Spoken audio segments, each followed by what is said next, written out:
Hello, welcome to another intriguing video. So today we'll be looking at one of the guys that made me enter into YouTube. His name is Ali Abdaal. He's a former doctor and he's into tech a little bit and he's into entrepreneurship. So I started watching Ali Abdaal's video from 2020 when the lockdown began, and since then there's no going back. Although I'm not watching his videos like before, like when he was coming out from med school and becoming a junior doctor.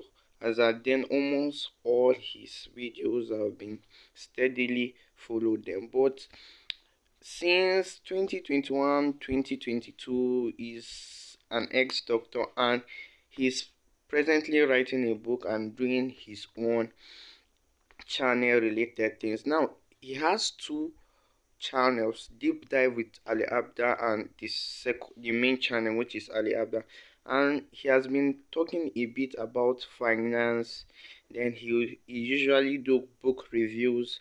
Then he talk about passive incomes, how to generate passive incomes, and he even has a course called the Part-Time YouTuber Academy, where he trains people on how to start up their YouTube, and he usually give them tips, tricks, and how he went starting his own. Since he started from scratch, he was first doing magician, then before he started web designing, before he reached out to what he's doing now. So recently he made a video that he has clocked 28 years and he posted 28 lessons from there. So I'll be talking about the 6 lessons I learned from that video. We'll get down into it in a little bit.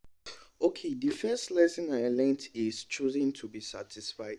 So since I'm in at home due to this break, I've been sort of on and off with work related things. Recently I just got a job in which I'm doing, but due to the nature of schools closing down, I'm at home.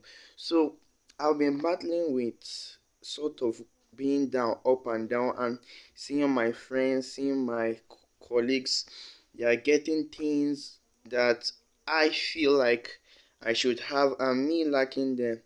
I've been sort of down that I deserve this. But as I was watching his video, it kind of resonated with me that with what I have and with the little I have, I can be contented.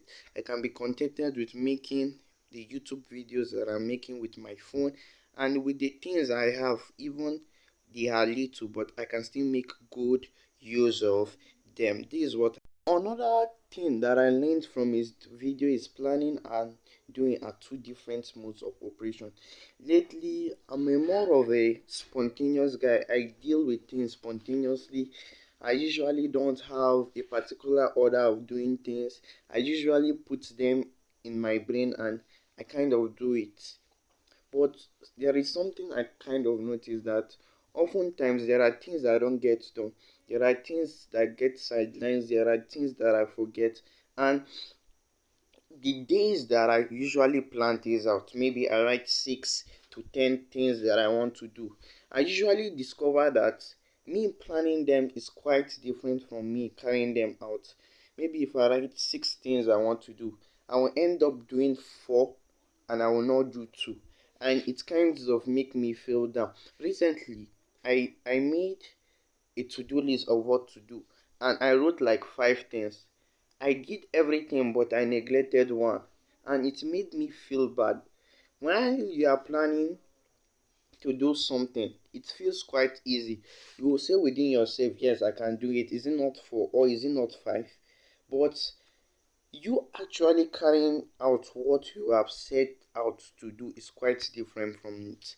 That's why I go with what is said. Planning and doing are two different modes of operation. Okay, the next point I got: consistency and quantity lead to creativity. This has kind of stuck to me. There was a particular post I saw of Mr. Beast that he was saying your first 100 videos are going to be whack. Your next 200 videos is going to be making it better. And what he kind of said kind of resonated with me. I have often seen it in his other videos that he was saying that Ali Abdaal said that his first 62 videos was whack. And even me, I can compare it. My methodology and science of making video is quite different. If you check others and you check the present ones, they are getting quite refined, and I'm editing that when you are when you are consistent and you are dishing out a lot of videos, there's more creative flow and creative power, and you'll be able to dish out more content. The next point is monetizing your passion.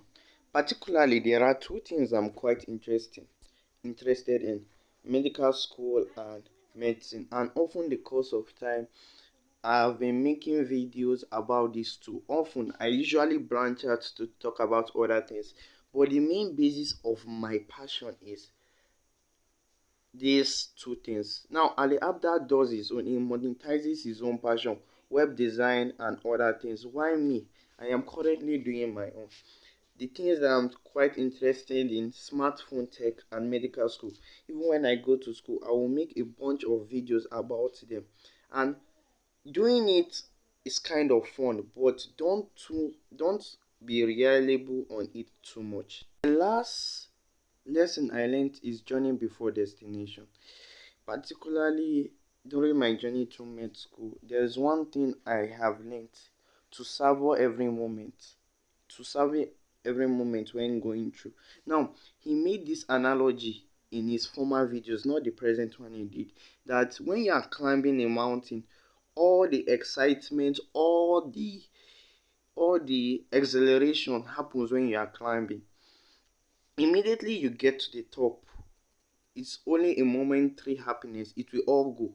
But if you are climbing, you have the utmost joy while doing it.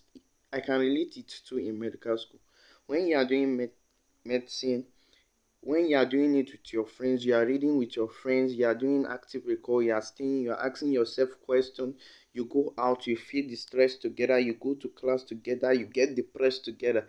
And through all those process, you kind of feel you enjoy the moment, even though it's stressful. But once you are finished, you have become a doctor. It's only the passion always lasts for it only lasts for a small time. So this is what I've kind of learned from Ali Abdaal. He's so much insightful. He reads a lot of books. He has been inspiring me, even though his own path is quite different from what I would take. But I'm particularly grateful for the content he has been serving. So I thank you if you will watch this. So I'll see you in the next. Peace out.